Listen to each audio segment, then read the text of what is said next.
And ladies, I just want to let you know, mansplaining is something that everybody does to everybody, okay? I get so many women in my mentions. It'll be something to be like, man, like I just started playing golf recently. I could tweet like, damn, man, golf is hard. And I get 20 people being like, actually, Carl, if you focus on your back finger, this is like, shut your ass up. I know you don't play golf. And even if you do, fuck your golf game. The government growing babies. Microchips in your anus. All koala bears are racist. The ozone layer owes me money. Martians invented turkey stuffing. Y'all can't tell me nothing.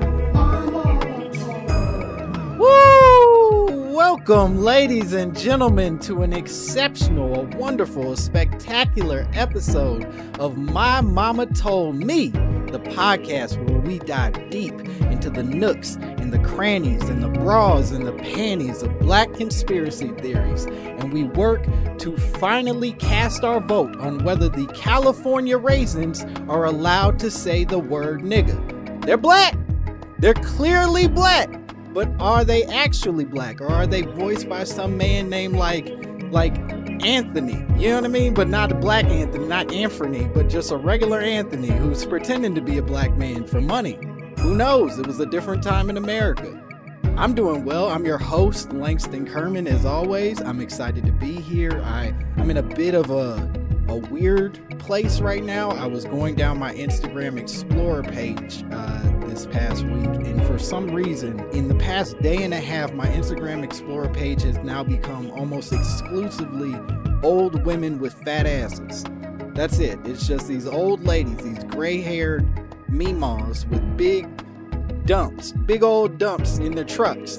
And I don't know what I clicked on. I have no idea what I did to make this happen, but I'm struggling through it. I used to just see whale videos and NBA clips and, you know, appropriately aged thick ladies. But now it's somebody's grandma, and I'm feeling something. I don't know if it's a good something or a bad something, but I feel something. You know who's probably feeling something too? It's my guest today. He's a fantastic, hilarious person. So funny. He's funny in literally everything he does. You know him from Brooklyn Nine-Nine. You know him from Robbie. You know him from Comedy Bang Bang, where he does, and I stand by this, my favorite O.J. Simpson impression of all time. He's the funniest man alive. Give it up for my friend, Mr. Carl Tart, everybody. Carl Tart. Oh my gosh. Thank you. And I just want to say thank you for letting me do this live with all those people coughing in my face. Those are not claps, those are coughs. No, they specifically said I'll come, but I got a cough. Yeah. How are you? Man, I'm holding up, dog. It's, you know, okay. It is. I'm still having a good time. I'm trying to. I got you. You got a ring light. I see you. You see the ring light? It ain't on right now. I got you. You didn't give a damn if you were beautiful for me, but you have the option to be beautiful. Straight up, every time I turn on that ring light, it makes me feel like I'm doing too much. Like, it makes me feel outside of myself. Like, right. When I bought it, when I set it up, I was like, man, this ain't you.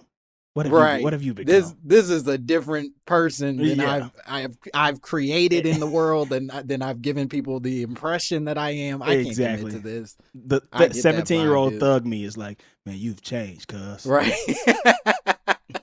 Come on, dog. We used to want rims on our car. Exactly. What are you doing? What are you doing, man? With a ring light? Oh, man. I haven't committed to a ring light yet, but I'm sure I'll get there. If stand-up comedy doesn't come back soon, I'm going to end up doing some shit that, you know, I also would have judged myself for no less than a year ago. Yeah. But we'll find out.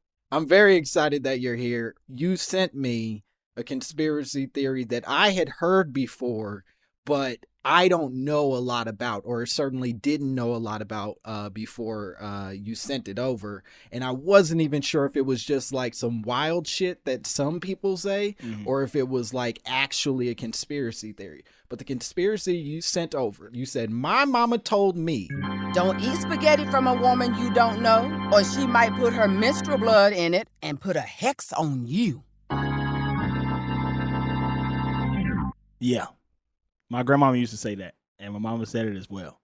Wow. So I'm from Mississippi, where that's the home of American slavery and, and the home of all of these conspiracy theories and so that was the one that popped in my head first when I think about when I was a kid and your grandma and them trying to tell you like when you grow up because they expecting you're gonna be straight. There's no other option in their minds. It never even crossed their mind that like maybe I want a man to cook me spaghetti. Exactly. Yeah. But like they gonna tell when you grow up and you start dealing with these girls, don't eat no spaghetti that you ain't seen her cook. Right. But they wouldn't tell me. They wouldn't tell me why. I learned that later. They didn't start off by explaining periods to you and then getting to spaghetti. They started with spaghetti and then later you discovered periods and realized there was a correlation. Yes. When you're a little boy, they don't tell you what periods are. And even though, definitely, there's been many times when my grandma or my mama is sitting on the toilet or something, be like, bring me one of them pads out of so it's like, but they don't tell you what that is. So, sure. Like, you're just like, man, my grandma, her knees must hurt. Yeah. She keep on putting pads all over her body. And all our grandmas were 32 when we were kids. So right. My grandma skateboarded, so I guess she used these pads for something. Exactly. Yeah. Wait, so how old were you when they first told you not to let a lady cook you spaghetti without seeing the process? I was probably like 6 or 7 the first time I ever heard that. Holy shit. Telling like, don't ever when you get older, don't let no woman make you spaghetti. Don't ever let no one make you spaghetti that you didn't see her make. And was it exclusively spaghetti? Like, yeah, that was the only one I heard. Okay, so this is because if she's making like rigatoni and it's the exact same ingredients, that's fine. Little penne, little chicken parm, all that's cool. But, same ingredients, just a different shaped pasta, but spaghetti specifically. Spaghetti, that's the only one. Because I mean, ain't nobody making no penne in Mississippi. Right, that's fair. I feel like spaghetti is the one consistent crossover for Black people and Italian people. Yeah. It's like that's the one where we're like 100% in agreement about this. Everything else we're like, I don't know about that shit. I don't know how to cook that. That ain't my thing, but fucking spaghetti, we'll do it. It's such an easy dinner. And it's so filling and you can feed so many people on just like one pack of spaghetti, one bottle of ragu. Right. Oh, you're a ragu man. Yeah, I don't like Prego. Okay. Well, I love that those are the only two options for you. Ragu and Prego. I don't like Prego. I'm all about that ragu meat flavored. Okay. I assume you put meat in as well, but you like the meat flavoring addition to. Yeah. Black people don't make spaghetti without meat. No. You got to cook that ground beef up first. Yeah. And then put the sauce into that. That's a jarring discovery for a lot of white people, I think, is that Black people almost exclusively eat spaghetti with meat or some meat substitute. Spaghetti is not spaghetti for Black people if there's not something else in it. Absolutely. So, you know how the noodles are never al dente with our spaghetti, and you put the meat and the sauce in the pot and cook it with that. First time when I went to a friend's house, a white friend's house, and they had spaghetti, it was separate. It's like you get your noodles and you regulate how much sauce you're gonna put on it. And I'm like, well, this supposed to be all mixed up with some Kraft singles in here. Excuse me. Yeah, I don't think you know how to make spaghetti. Exactly. Also, where are your Kraft singles? Why do you have all these pots? This is a one pot meal. Would you like Parmesan? Would you like some Parmesan? No, I don't want no damn Parmesan. No. I want Kraft singles. Give me Kraft singles. Yeah. Peel back that plastic and put a piece of cheese in there. Exactly.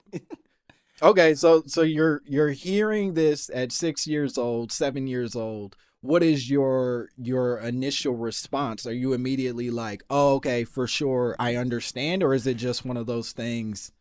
What are you feeling? I'm feeling at this point, it's my grandma. And so I'm like, whatever she says is right, you know? Mm-hmm. And so, like, if she says don't eat spaghetti at nobody's house, you don't eat spaghetti at nobody's house. Like, sure. You don't, like, that's just what I thought was a rule. And I didn't know that she was, saying it jokingly, in a way, you know? Oh, okay. Like, in jest, not jokingly. Right. She probably really was like, be careful, but also in jest, being like, because it's such an old thing, I feel like, she probably was hearing that when she was a kid or whatever. So it's like, she was saying it like that. But, you know, as a kid, you get scared of stuff like that. When your parents tell you urban legends to try to keep you in line in some sort of way, you get scared of what that could be. And so I'm like, I'm not finna step. My grandma told me not to eat spaghetti that I ain't see the woman cook. So I ain't finna eat it. I just love the idea of you going over your white friend's house and then eating that, but you have to watch the mom cook the spaghetti in order to eat the unmixed spaghetti that they're offering you afterwards. Miss Wilkerson, what are we having for dinner tonight? I called my grandma. She said it was okay if I stayed. What are we having? Like, oh, we're having spaghetti. Okay, and I'm standing at the kitchen door like, all right. So I'm gonna have to watch that. Unfortunately, I can't keep playing PlayStation. I gotta watch your mama cook spaghetti. Exactly. You mind if I sit at the kitchen table while we just have a chat while you making it? Well, just love to check your process. Taylor's in the other room. If you want to go play with him, no, I'm good. I think I'm gonna stay here and watch. Listen, he's a great guy. I'm really enjoying him. Thank you for what you did to raise such a bright young man, but I'm going to need you to make that spaghetti in front of me. Exactly. Exactly. Okay, so you're saying that your grandmother, there was a tone of jest to it, that she was probably sort of being silly, possibly because she's telling a 6 or 7 year old that like a very, sexual thing that probably he doesn't understand. Yeah. But do you think that a part of her actually believed it? Yeah, I think so. For sure, I think so. Because also, a lot of how them urban legends be starting is that, they all got a story about somebody who actually did whatever. And that was like the conversation that was when grown folks was talking conversation, Because it was like the first time I heard, I think my auntie was over and my mom and like my grandmom, and they was all, sitting around smoking cigarettes or whatever. Talking like, don't you let them, when you get older, don't you let no woman make you no spaghetti. You ain't see I made it. And man, you remember? And then they start talking a conversation. You remember Mr. Bilbo? His wife put a thing on him. She put a rule on him. Oh, they had real people they knew in the neighborhood who had been hexed and therefore were evidence of this being true. He started losing his hair. And it was like, it's always something that's like, that could happen at any time. Wow. Okay, wait. So this is fascinating because when you say hexed, and we should really dig into what hexed is in your mind, what was the actual threat of the period blood mixing with the pasta sauce that your grandmother and your mom were threatening? Was it going bald or was it something more sinister? I think, well, technically, due to misogyny, it's probably real sinister. But like, it's, like, I'm sure we'll get into that in the history of it. But like when they were saying it, they were basically saying like, if you eat a woman's period blood in your spaghetti, this is insane. We're talking about this. If you listen, this is what we paid for. We're doing great. If you eat a woman's period blood in your spaghetti, you will be forever indebted to her and in love with her, and you won't cheat on her. You won't go nowhere. You won't do nothing. So I think they were kind of like mixing up, situations. They had situations of like, you remember so-and-so, and it was never like the person that we actually knew. It was like they brother that lives in Detroit, or something like that. It's this third person story. Yeah. Or secondhand story rather, that may or may not even be true, but it's connected enough to a person they know. Yeah. That they're like, fuck yeah, don't do it. This is what we believe. Also, they would accuse, whenever there would be men that they knew that all of a sudden fell in love with a woman, or like a person like that was always like in these streets, and then all of a sudden they like, I got my woman with me, they were like, oh, she'll put a something on him. I forget the word made that some spaghetti. Yeah, I know she done made some spaghetti. I forget the word that they used. It wasn't hex, but it was like she put a roux or a gris or something that they would use, something like Southern, like kind of French Creole type thing, that they would use a word that they would say, put that on him. Right. And now he's a binding spell, if nothing else. Yeah. It was that these women were somehow throwing into the mix with this pasta. And it's so funny that you say hexed isn't the right word, because hexed to me is such a Southern country word in and of itself. Mm-hmm. You know what I mean? Like, I think I'm from Chicago. We would have said cursed. Yeah. Or like, that's the tricked, Mississippi of the North. Yeah, and y'all are like hexed. Yeah, we say hex. Is your family from Mississippi? No, I think so. My grandmother, in terms of like my black family, my grandmother, the furthest back that they can sort of trace it is like Indiana, which ain't really tracing anything. You know what I mean? Like her father was from there, and I don't know much beyond that. Yeah. But I assume you grew up there. Your family's still there. My family's still there. You know, everybody who stayed after Hurricane Katrina, everybody pretty much is there. A couple people went to Houston. A couple people went to Jacksonville, other places that are very prone to hurricanes. I got you. They're like, I like this hurricane, but I got to try some of these other hurricanes. Yeah. Are they superstitious people in general? Like, are they highly superstitious? Would you say that they're somewhat superstitious? Where they fall in the superstition scale? Somewhat superstitious. Just like Southern things. I feel like a lot of that stuff comes from like preservation and protection for Black people who grew up in terrible times. You know, so It's like, watch out for this, watch out for that. You know, it probably all stems from that same type of thing. It probably all stems from like African stuff too. You know, like they just got passed down over the generations of these people, like from the Middle Passage on through to like why this has happened the way it happened. And it's just like, you know, like how all of us kind of got like, don't sweep nobody's feet, you know, or like I'm sure you've heard that one where it's like, if you sweep and somebody stand next to you, don't sweep the feet, you got to spit on the broom. Like, I didn't hear the spit on the broom part. Yeah. I didn't know there was a cure to that. I just knew you weren't supposed to sweep someone's feet. Yeah, if you sweep somebody's feet, that person got to spit on the broom. Wow. And don't point at a graveyard. Like stuff like that. I never heard that before in my life. You got so many of these. This is spectacular. Yeah. I think what's most amazing for me is that, like, I totally agree with what you're saying, that a lot of this is sort of like it's a game of telephone for our fears, right? Yeah. And sort of for like the logic of yesteryear. Mm-hmm. So like some person migrated to this country. Migrated is a weighted word. They were invited against their will to this country. And they came with traditions and with beliefs and information from a place that they used to live in, which then sort of gets like broken down and mixed up and turned into ultimately what becomes, hey, don't sweep somebody's feet because you're gonna like put a curse on them, and then they got to spit on a broom. And that probably is rooted in like, it was, you know, the broom is dirty, and if you sweep their feet, maybe you're like spreading a disease or something. You know what I mean? Like it sometimes is a simple thing that we then make bigger to just continue a tradition. Yeah. The word I was thinking of is root.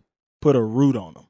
A root? Yeah. R-O-O-T? I assume that's how you spell it. I just remember like let me see if I can Google. Because I guess that makes sense. If we're talking about a root, it's like you're fucking with them at the core. You know what I mean? Like at the base of them. Yeah. You put a root on them. That's what so it is root, R-O-T. Yeah. Wow. That's wild. So you put a root on somebody and then they fall in love with you forever or won't cheat on you. Yeah. Or in the case of that dude that lived next door to your mom, loses his hair. Yeah. Yeah. And that was his brother who lives in Detroit. Oh, okay. In the South, you put the emphasis on the D. The Detroit. It ain't Detroit. It ain't Detroit. You live in Detroit. The other part of this that's really fascinating is you're saying that a part of it is just people getting changes in their life. Yeah. Yeah. You know what I mean? Like you're like, that dude who used to be out here in these streets is now committed to a lady, and we're all in our 20s and 30s. So maybe he just matured and committed to a nice person and was ready to grow up. Or she put a spell on him. She put a spell on him. That is permanently changing the way that he lives his life. Because he left the barbecue too early. All right, y'all. I'm going to get on out of here. Me and the lady going to go lay it down, you know. Go rest up, watch some Wheel of Fortune. Oh, she done put a root on him. Oh, that ain't the man we know. Yeah. Or if the woman was like kind of like mean or something, like if he would like went to go get an extra rib and she was like, that's enough ribs. You're right, babe. I got to watch my cholesterol. Wait a minute. He didn't know cholesterol before this. Exactly. This motherfucker's rooted. Yeah, he got a hex. She put a root on him. That's hilarious. Okay, so even with that, do you think that when your grandmother, your mom, your family members are sort of talking about this, do they think of this as like demonic? Is this like the work of evil, or is this just a thing that a woman or person could do? I think they equate it to like demonic and stuff, like anti-God stuff for sure. Sure. Yeah. Right. the fact that this ain't in the Bible Yeah. means that it's not of God, therefore it's evil. Yeah. Or is it in the Bible? Is there some woman in the Bible that put a hex on a man? And because that's probably where like the root of just misogyny in general, on top of being like, misogynistic culture that we're already in. But like, think about that. Like, women will do these type of things to you, like saying that.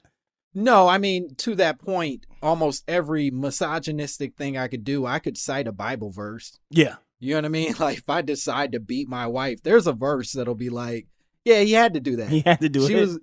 She was being unreasonable, breathing and being herself. Well, he had to beat her up good. This shit is wild. That's how they justified this shit. I feel like there's a Bible verse for everything. We talk about how like there's a Trump tweet for every dumb thing that he sort of does or says, whatever there is. Yeah. There's probably a Bible there. People quote almost the exact same Bible verses for justifying slavery as they do for justifying why slavery was never a thing that, should be allowed. Yeah. And absolutely. it's sort of like this insane, or justifying homophobia and rejecting homophobia. Some of these same texts are like identical, but it's just the way you decide to read them. Yeah, it's the way people contextualize this stuff, and it's crazy to me. Like, yes. It's just contextualizing hate. Like, right. It's wild stuff. I just needed a reason to hate you, so I'm going to go to this 3,000-year-old book and allow that to be the source for why this is okay. Do you remember, did you used to watch 2020 when you were a kid, like maybe with your grandma or something? Oh, so much. Remember the Snake Church? That was the one. Yeah, tell me more. You like, tell me. So it was like that. I just remember this episode of like 2020 or 48 hours or not 48 hours. What was that show? 60 Minutes, not 48 60 hours. Minutes. Yep. 60 Minutes. And they just went to this church that everybody was like jumping around, like bleeding the blood, like with snakes in their hands. And they would like just bring out these big buckets and they'd be like, hey, Jesus, with these snakes. And I think that's still a thing. Like, so forgive me if that's your religion, if you listening to this and I don't want you to get no, dear Langston, I am a snake worshiper. Don't write me, write Carl. He's the one shitting on your snake God. He doesn't believe in him. He said it's crazy. Listen, man, I am extremely afraid of snakes. So I believe that it's out there if y'all want to believe it, but I ain't gonna. I've been watching a shit ton of Naked and Afraid, and almost every episode they're like introducing a new snake that can murder you. My gosh. And so the idea that you would then incorporate that into your relationship with an omniscient God is fucking wild to me. Yeah. Like this thing is not your friend. It's actually like not at all interested in being around you. So why would you want that to be how you speak to your Lord? Yeah, especially in like Wyoming, where they do like in Missouri and like Missoula, Montana, they worshiping snakes.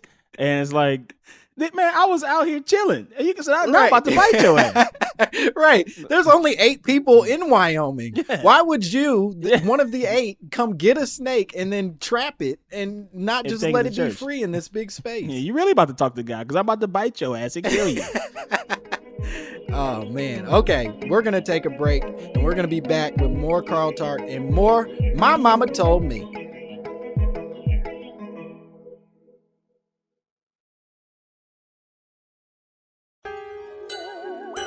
And we are back. Yeah. I got bronchitis. Ain't nobody got time for that. We're back with more Carl Tart, and we are back with more My Mama Told Me. He is telling me more and more about this root that might be put on you if a woman were to put her menstrual blood in your spaghetti. Here's something that I'm fascinated with. Was there any alternative in your youth for a man doing something to a woman? No, there was never. It's the same way right now, how you notice how quick, and I found myself doing this before. Mm-hmm. I had a friend who, first of all, this is a word that we shouldn't use to describe anybody, but none of us are perfect. How easily we call women crazy. Like if they get like, or hysterical or something like that, if they a little bit off the rocker, You know, Yeah. if they dealing with something, let's give them a little bit more respect. Like, we don't know what they dealing with. If they dealing with something. You heard it here, ladies. Carl thinks you're off your rocker. Yeah. No, go ahead. Yeah. a couple eggs short of an Easter basket. No, but we were talking about this dude who is a buddy of ours who was doing some wild shit. Yeah. Like, we were like going through these unconscious mental hoops, trying to not necessarily defend his behavior, but just trying to figure out, like, man, what is going on? What is he doing? He did this, and then he did that, and then he did that, and then another friend was like, yeah, that's the same thing that homegirl was doing. And it's like, man, yeah, she's crazy as hell. And it was so quick, but it was just like, wait, why didn't we call him crazy? Like, right. because he crazy too. Like, Yeah. They're both acting up. Why Exactly. aren't we using the same words Why aren't we to using the same describe the exact same behaviors? Yeah. And so I think, to your point, so much of it is rooted in the fact that, like, we just want to call women crazy for shit. Yeah. Instead of being reasonable and being like, oh, okay, no, we all act up. We all Exactly. got some things that we go through Exactly. and misbehave. You never heard of any men doing any type of witchcraft type stuff. Right. Like, that's always been reserved for women in those, like, historical things of any sort like that. And so, yeah, it's all misogynistic in a way. Like, Yeah. So I did some research. mhm. I did some deep diving into this conspiracy theory. I wanted to see where it came from. I wanted to see what connections it had to some of the things that we're talking about. And specifically, I did want to find out if there were any male alternatives Yeah. to putting menstrual blood, and even non-cisgendered women alternatives to Yeah. putting menstrual blood in someone's spaghetti. And what I found is that one of the words that kept coming up is voodoo spaghetti. I don't know if y'all ever called it that, but they're basically calling it voodoo spaghetti. But it's connected largely to hoodoo. You Mhm. know hoodoo? Like old school, like witchcraft type, like French Yeah, stuff. but I think it's specifically for black people. Yeah. And not like Africanized, black people or people from like the greater diaspora. I think it's more like African American black people Okay. made hoodoo, which is like a weird trail mix of a bunch of other different sort of like witchcrafts and magic and all that stuff. And so this one is largely connected to hoodoo. And one of the things that they say is that it's all rooted in pheromones. That like the reason the period blood is so essential is because you're making your pheromones attach to the man's scent or nose and then his conscious because of that, and then he's connected to you forever. And like you said, he either is number one going to never cheat on you, or he's going to commit to you permanently. He'll never leave. Yeah. See there? So it's just animalistic, Yeah. essentially, is what they're arguing, is that this is just animal tactics, which makes sense. Giraffes and fucking goats like pee on each other Yeah. or like Dogs smell do each it. other's pee. Yeah, exactly. To figure out if like, oh, this one makes me horny. I like the way her pee smells. Yeah. Piss on a fire hydrant. Now it's yours. It's yours forever. We'll never leave this fire hydrant. Yeah. This is ours. So the part that I think is especially interesting when it comes to other groups, or rather other genders and other sexualities and all of this, is that they say the alternative to menstrual blood is either semen or urine. Mm. Had you heard any of that? No. I've never heard of anything of a man like putting, like pissing in anything or coming in any of his food. That's disgusting. Like, it's all Well, disgusting, but damn. That's what they're saying. They're saying that if you, Carl Tart, decide that you have a nice young lady that you want to keep forever, you could just jerk off into her spaghetti. And in theory, you are creating the same curse or root that someone else might have put on you. Honey, tonight for dinner we're having Alfredo. It's especially white. Yeah. This is disgusting. Oh my gosh. This is crazy. Okay, I want to read you a quote, because the person, especially from the website that I found that was sort of breaking down a lot of this stuff, she has a quote about her practice, because she says that basically you could use urine, you could use semen, you can use period blood. It's not necessarily all rooted in just needing to be a woman, although that's sort of where it started, I think, for the same reasons you said, because of misogyny and these weird backwards approaches to how love works. Yeah. But okay.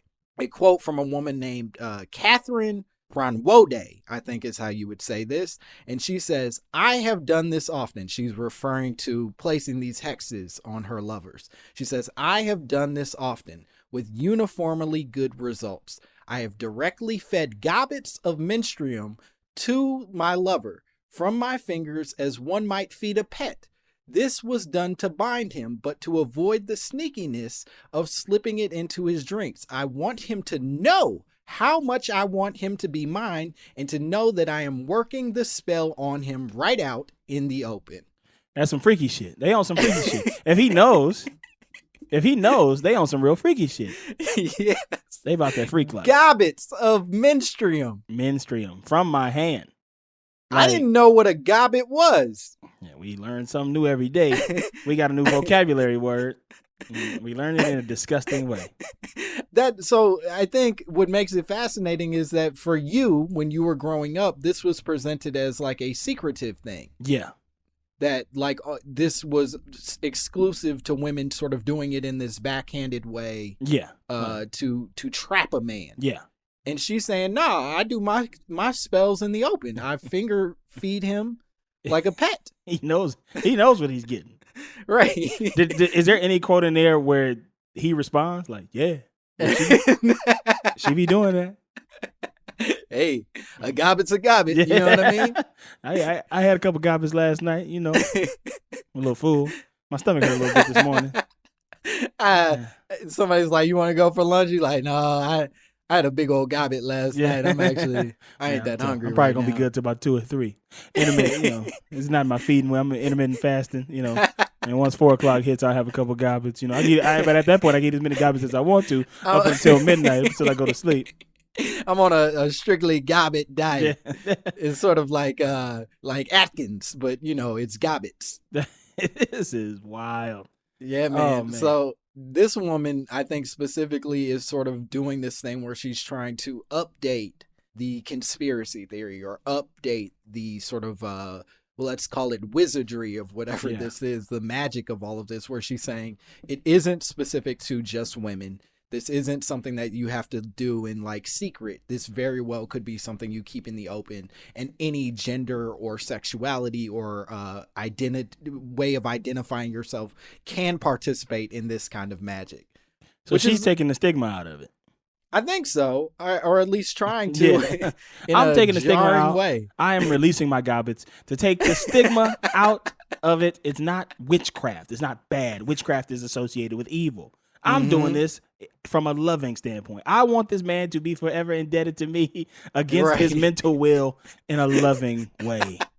It's 2020. Yeah. I can't have him doing this in secret. That's got to be out in the open. Got to be out in the open. When I trap him. Yeah. Okay. The addition, and this is the part that really pushed it over for me, where she sort of talks about the inclusion of other groups in this, is she says that and she, I think, is specifically referring to when a woman is not menstruating. But she says that when a woman does not have menstrual blood, and so that includes like, you know, a trans person, that includes a person in menopause. It's all the different various ways that a person may or may not have their menstrual blood available to them or at all. But she says when they don't have menstrual blood available, they are encouraged to use vaginal fluids gathered after masturbation during the full moon. Boy, they about to. But during the full moon has to be a certain period of time. Gotta be the full moon. You know what? I can't. Listen, let's get personal for a second here. Okay. You know, we've all had our share of intimate partners. And we've all, you know, been about that freaky shit sometime. I ain't never went down on a woman and been like, well, it's full moon outside. I think this is the one. Or have I? Do you think you have? I mean, you married now, man.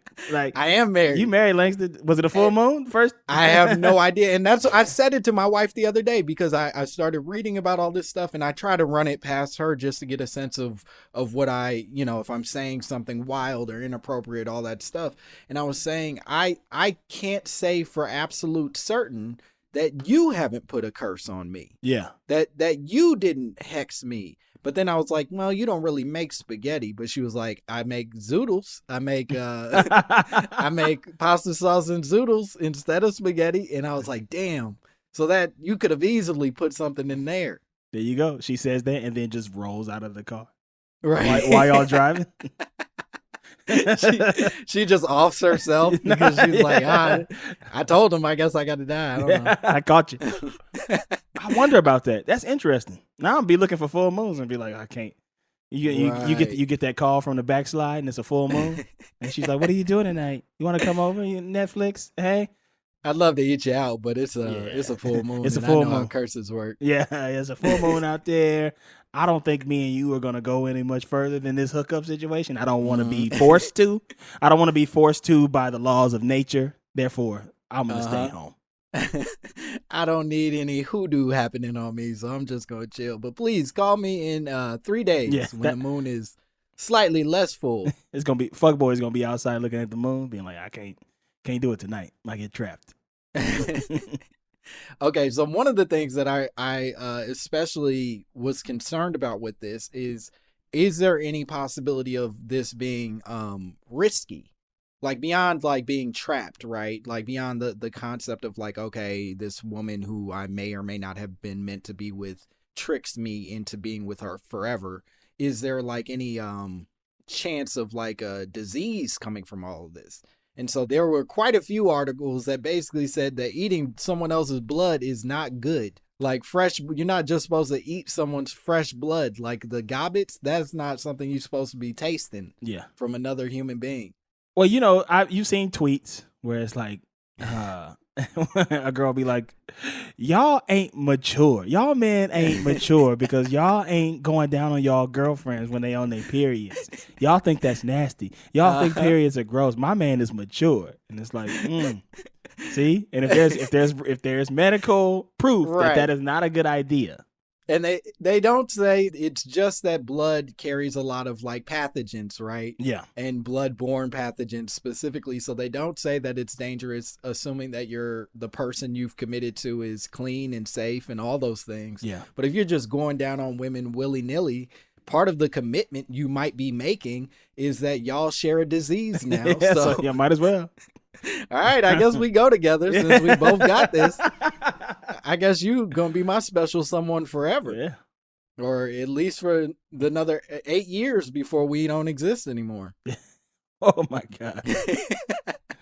Okay, this is the other part that I was really fascinated with, which I didn't consider. And this actually goes back to what you were saying about the sweeping of the broom, right? Mm-hmm. That if you sweep across someone's feet, and then you could spit on the broom and the curse is released. I didn't realize that these curses had alternative ways of getting out of them. So I want to read some of them to you and get your thoughts on each one, if that's okay. Yeah. Okay, hell yeah. If you are cursed by a woman, and they say woman, but I think at this point we've established it applies to all people. Yeah. But if you are cursed by a person, you have three options. Number one, a doctor can perform a purification on the man, on the subject, such as washing him in a bath of rue herb tea, smoking him with uncrossing incense, and then dressing him with Van oil. All right. Let me get a pen here. Let me just make sure. That all checks out for you? There's nothing in there? Nothing in there that I don't...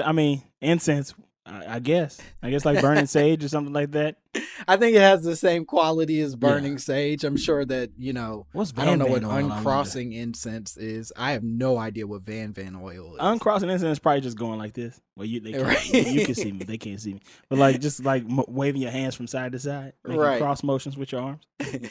Like, okay, these incense uncrossed now, so you good.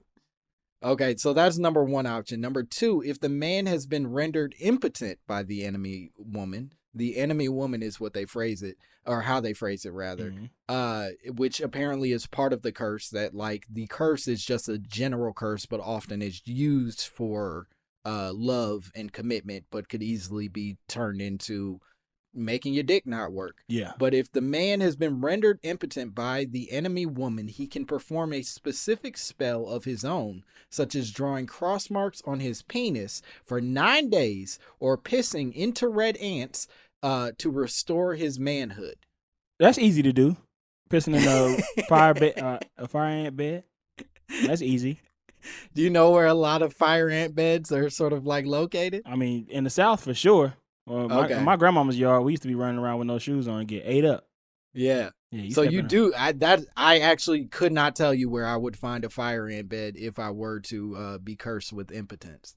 You probably have to check a couple ant beds, but if you just knock the top off of it, and if the ants come out red and they mad, they moving fast, pee on it. Those fire ants. Yeah, that's fire ants. All right. Well, I guess this is really a sign that I got to get to know my ant community a little better. I don't want to just mess up and pee on regular ants. I got to find some fire ants in my community. Regular ants be like, we can't help you. Come on, brother. You just peeing on me for no reason. Yeah, my house. Okay, this is the last one, and this, I would argue, is the most jarring of the options. It says that the third option is the man or a root doctor working on his behalf can get back at the enemy woman and reverse the spell by capturing some of her menstrual blood and laying a trick for her, such as stopping her blood up in a bottle with 9 pins, 9 needles, and 9 rusty nails, then hiding the bottle in a hollow tree where she will never find it. She'll get female trouble and will have to leave that man alone. Okay, that sounds dangerous. It Uh-huh. also sounds hard to accomplish. It doesn't sound easy at all. Yeah. You just got to not only get access to her menstrual blood, but then you have to have enough of it to fill a jar with 9 needles, 9 nails, rusty nails, and 9 something else, and then put it in a tree. You got to let some nails sit out in the rain. You got to Uh-huh. get needles. You got to find a tree that's hollow enough to where she can't reach in there and just grab it out.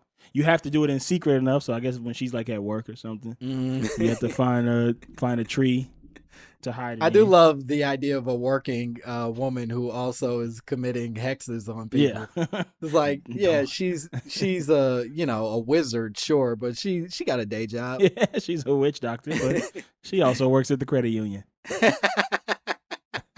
She a wizard with them numbers. Yeah. You know what I mean? But also with real magic. Yeah. She does some evil stuff to people. And also, to have that much period blood just sitting around, like, don't touch this. Right. She, Like, where are these jars of period blood that you're somehow like able to access? It's a wild theory. So one of the things that I, even in terms of like the amount of period blood, which I was always curious about, I don't know if this ever crossed your mind, because when people say put period blood in the spaghetti, I assumed that like it was like a diva cup's worth of like emptying it out into the spaghetti. Yeah. But apparently the most common strategies are to put like a string in their vagina and then soak it up and then just sort of stir that into the spaghetti. Oh, so when you do like the round your fork situation next to the spoon, when you had a spoon and you round it with the fork, the string is just in there and you don't. Oh, I don't know if you leave the string in. I don't know if that's what they were saying. I think you just let it soak for a minute and then you pull it out because it's like left enough of like the residue, I guess. Yeah. They also say you can use a tampon and just stir that, like a used tampon, and stir it in. Because when something dries, it'll become less dry as you're stirring it into the liquid. Yeah. Re-wet. Re-fried. Re-wet. beans. Okay. I just want to give a shout out to everybody who's still listening, who's getting this info. I want to give a shout out to the women who are writing this down. I want to give a shout out to the men who are putting their nails out in the rain. I hope that we are encouraging a bunch of women and men to hex each other. Yeah. Why do I feel like this? I know I don't like this woman. I get it. Thank you, Langston and Carl. Oh. I never wanted to be with her, Yeah. but here I am. Here I am 3 in kids love deep. with this bitch. All right, we're going to take one more break, and then we'll be back with more Carl Tart and more My Mama Told Me.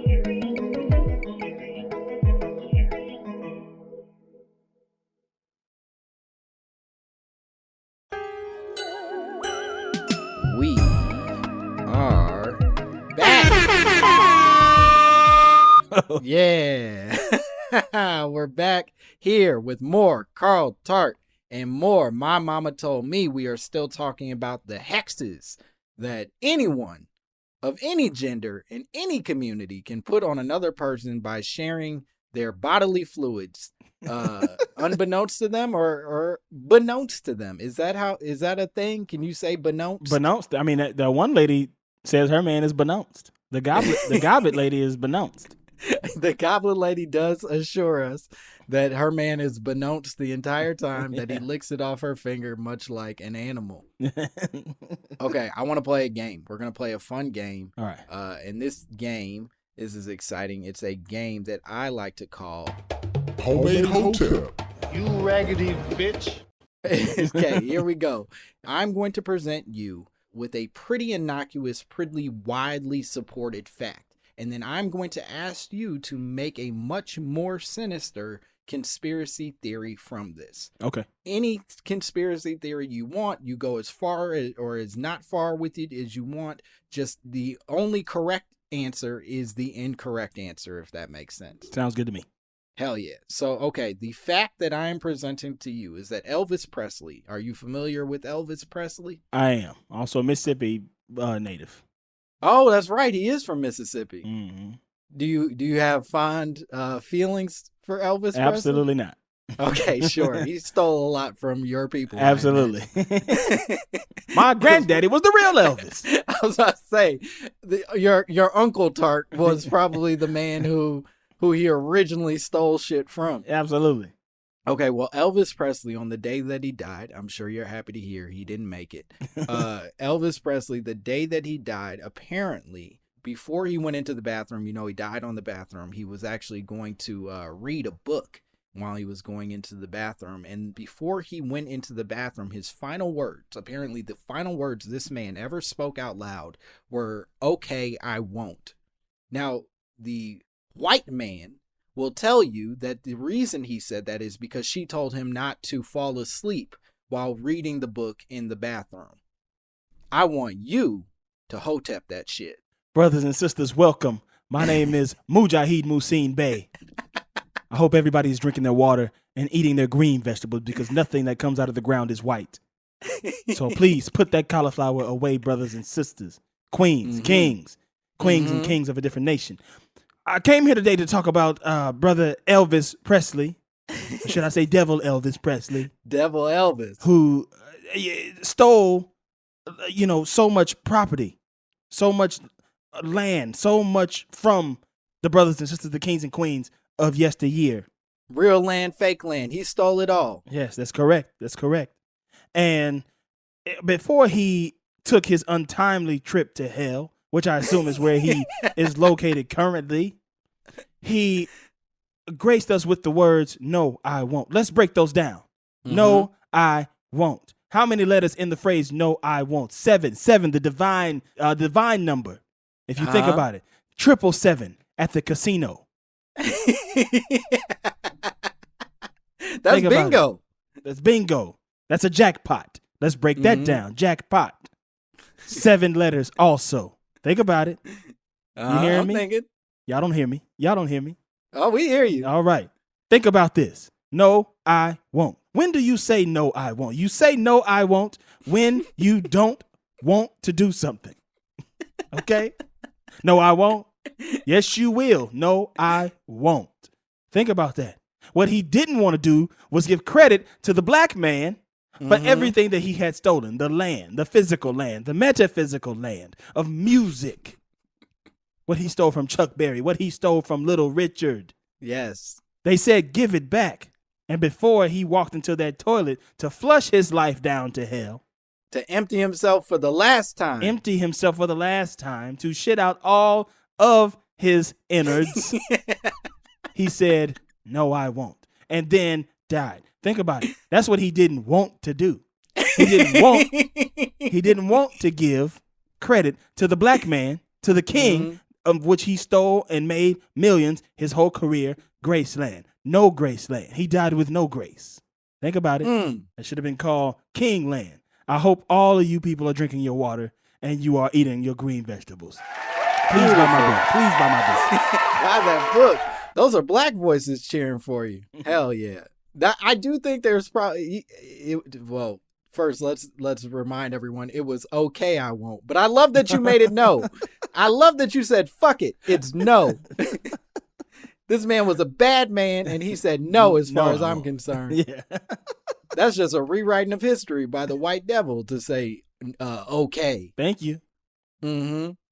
But I do think that there is some legitimacy to the possibility that it wasn't just like this charming final conversation of her being like, don't fall asleep in there, and okay, I won't. I bet he was probably like, Elvis, are you going to give back that music you stole? No, fuck it. And then he died. Yeah. You know what I mean? This was the conversation he was having with his maid, right? Yeah, I think it was his girlfriend at the time. Oh, okay. Maybe they were the same. I don't know. I'm not an Elvis historian. I haven't kept track.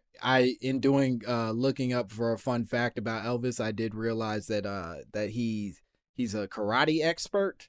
Really? I didn't know that he's actually, they say he's a black belt and that he goes by like something like Tiger Man. It was his karate name, which I didn't know they gave you karate names. I didn't know that was like a thing. Another thing he stole from the black man, his belt. I hope you were drinking your water and eating your green vegetables. All right, man. Well, this was fun. Yeah, man, I had a great time. This was a great time. Carl, can you tell everybody where they can find you, what they can look out for to see more Carl Tart? Yeah, if you're at home binging TV, you can see me on all your favorite shows. I pop up every now and then, say a couple words, give a crazy look. Yeah. You can see me on Brooklyn Nine-Nine. You can see me on Superstore. You can see me on your whole NBC Thursday night lineup or whatever it is. Good Place. I was on that. Soon, I don't know when it's coming out, but the Keenan show, it's called Keenan. It's going to be on NBC. I was a writer on that. You can check that out. But other than that, listen to The Flagrant Ones. It's a basketball podcast I host with two guys, Hayes Davenport and Sean Clements. They also host a show called Hollywood Handbook. It's on Patreon, so please reach into your pockets and give us your $5.